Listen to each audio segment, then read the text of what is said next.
At 9 a.m. on March 8, 2000, a train A861S was en route to Naka-Meguro Station in the Hibiya Line A in Tokyo. A minute later, it was crossing a sloped transition track following a left curve.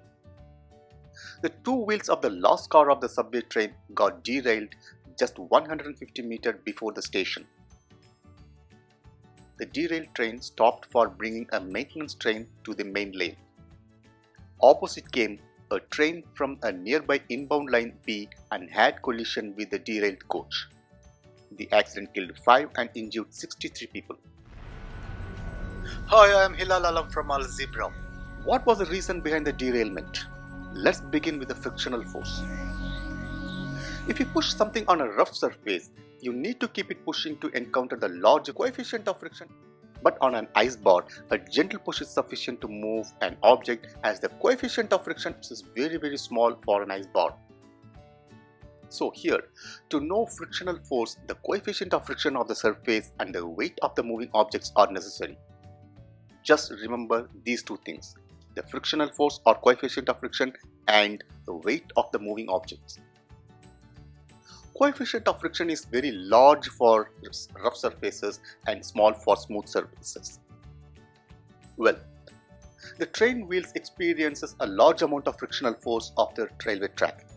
So, to move forward, the locomotive force, the engine force, has to continuously negotiate with the friction of the railway tracks, and hence the coefficient of friction plays a major role in it.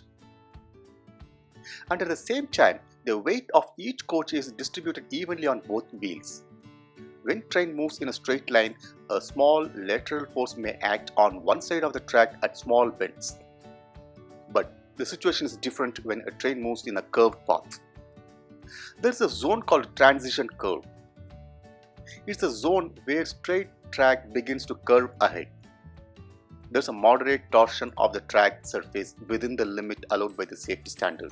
In the curve, lateral force grows larger and larger depending on the radius of the curvature. This sharp bend results in a larger lateral force. This tends to push the trains sideways. Not only that, at curvature, weights are not evenly distributed between the wheels in an axle. Inner wheel takes up a large portion of the weight, whereas the lifting outer wheel experiences a small portion of the weight. What's the impact of the decreased weight at the outer wheel? The lateral force tries to push the trains off the track. The friction between the track and the wheel tries to prevent that. That would not be sufficient. The weight of the coach along with the frictional force counter the lifting lateral force. Well, it's not the full weight acting on the outer wheel that helps, rather the weight parallel only to the frictional force is of very much helpful. Hence, the proper weight distribution over the wheel and axle is necessary. But in case of the derailed A861 model, the first and fourth axle of the coach supported less weight of the train. Only the second and third took up the much part of the weight. Due to this, the weight component parallel only to the frictional force was not sufficient to balance the lateral force. At the entrance of the transition curve, the moderate torsion of the track surface begins. This caused the weight imbalance in the train wheels on both sides.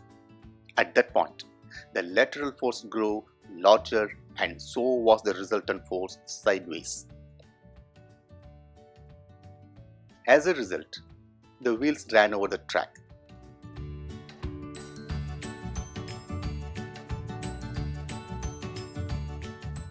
Technically speaking, the weight imbalance increased the derailment coefficient, the ratio between the maximum lateral force and minimum wheel weight.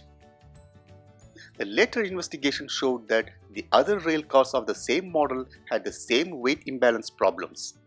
The investigation committee recommended to adjust the wheel weight ratio, the weight differences between the wheels to be within 15% of the model running in Hibiya lane. Also, the transition curve length of the track was increased from 30 meter to 40 meter for a smoother, slower transition. All the measures were taken to keep the derailment coefficient as minimum as possible, and thus the further incidents of derailment have been avoided since 2000. With this, I am signing off and will meet you in the next video. Thank you very much.